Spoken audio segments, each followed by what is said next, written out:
राधिका यादव, खूबसूरत, मासूम मुस्कान, स्वच्छंद सपनों की उड़ान, सामने खुला आसमान। लेकिन उड़ने से पहले उसके पिता ने ही उसकी हत्या कर दी। खबरों की माने तो 3 गोली मारी थी बाप ने। इतना गुस्सा, इतनी नफरत अपनी संतान के लिए। ये नफरत 1 घंटे, 1 दिन या किसी एक इवेंट के कारण नहीं पनपी होगी। इसे पनपने में, बढ़ने में समय लगा होगा। और यही समय के साथ गुस्से का ज्वालामुखी बनकर फट पड़ा। यह घटना जितनी चौंकाने वाली है, उससे कहीं ज्यादा हैरान करने वाली है।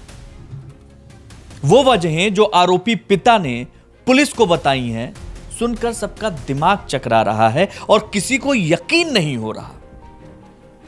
आरोपी दीपक यादव ने पुलिस को जब वो गिरफ्तार किया गया उसके घर से, तो उसने पूछताछ में दावा किया कि जो बेटी राधिका थी, उसकी कमाई को लेकर ताने सुनकर वो परेशान था, इस वजह से हत्या कर दी। दीपक की इस कहानी में बहुत झोल है।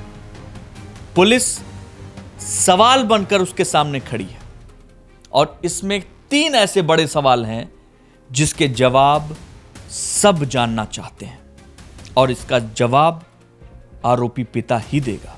सवाल नंबर 1, जब पिता खुद लाखों कमाता था तो बेटी की कमाई पर तानों की बात क्यों? दीपक यादव कोई बेरोजगार या आर्थिक तंगी से जूझता हुआ व्यक्ति नहीं था। अगर सूत्रों की माने तो लाखों रुपए कमाता था हर महीने।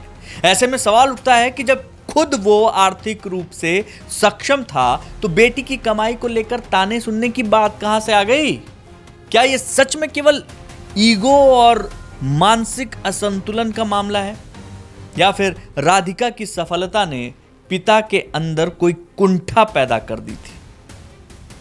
क्योंकि रिश्तेदार जो हैं, जो बातें निकल कर आ रही हैं, उनका कहना है कि राधिका को लेकर दीपक के मन में कभी कभी असुरक्षा की भावना देखने को मिलती थी।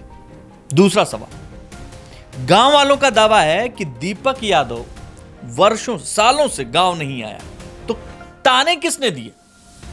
दीपक यादव ने पूछताछ में कहा कि उसे गांव में लोगों से, जो गांव वाले थे, वो कहते थे कि बेटी की कमाई को लेकर खाता है, ऐसे ताने सुनने पड़ते थे। मगर पुलिस जब गांव पहुंची दीपक यादव के, तो पता चला दीपक सालों से गांव आया ही नहीं। अब सवाल उठता है, जब गांव गया ही नहीं तो ताने सुनने का दावा किस आधार पर कर रहा है? और सवाल नंबर 3, मां ने लिखित बयान देने से इनकार कर दिया, क्यों? इस केस का सबसे चुप्पा और रहस्यमयी पक्ष यही है, राधिका की मां का रवैया। उन्होंने अब तक कोई लिखित बयान नहीं दिया है। पुलिस ने उनसे कई बार संपर्क करने की कोशिश की, मगर वो सिर्फ मौखिक बयान दे रही हैं और इस पर अब अधिकारी भी कुछ और ज्यादा बोलने के लिए मना कर रहे हैं। एक और कहानी जन्म ले चुकी है। राधिका का एक वीडियो आया था, म्यूजिक वीडियो। उसमें राधिका का जो को एक्टर था इमामुल हक, ये म्यूजिक वीडियो करीब 1 साल पुराना है। इसमें एक प्रेम कहानी दिखाई गई थी।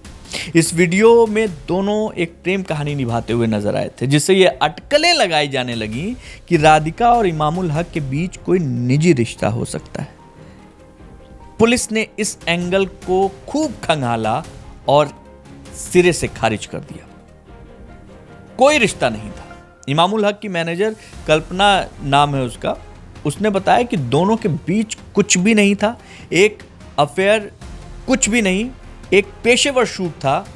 और पुलिस इस एंगल से भी जांच कर रही है कि कहीं यह वायरल वीडियो तो इस हत्या के पीछे का कारण नहीं है। इसी दौरान पुलिस के पास में अब राधिका यादव की जो आखिरी चैट थी, क्योंकि मोबाइल मिल चुका है, वो चैट सामने आ गई है। उसमें लिखा था, किसी को उसने अपने एकेडमी के लिए लिखा था कि मैं कल आऊंगी।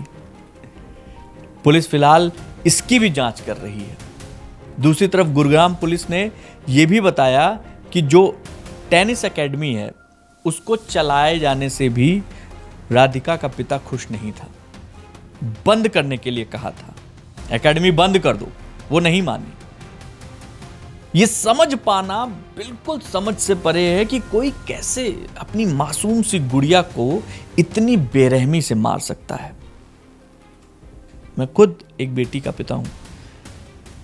इस मामले में अभी बहुत बातें होंगी, शायद बहुत बड़े खुलासे भी हों, लेकिन यह तय है कि जो हुआ है बहुत गलत हुआ है। जो कुछ भी आएगा आप तक जरूर पहुंचाया जाएगा। जय हिंद।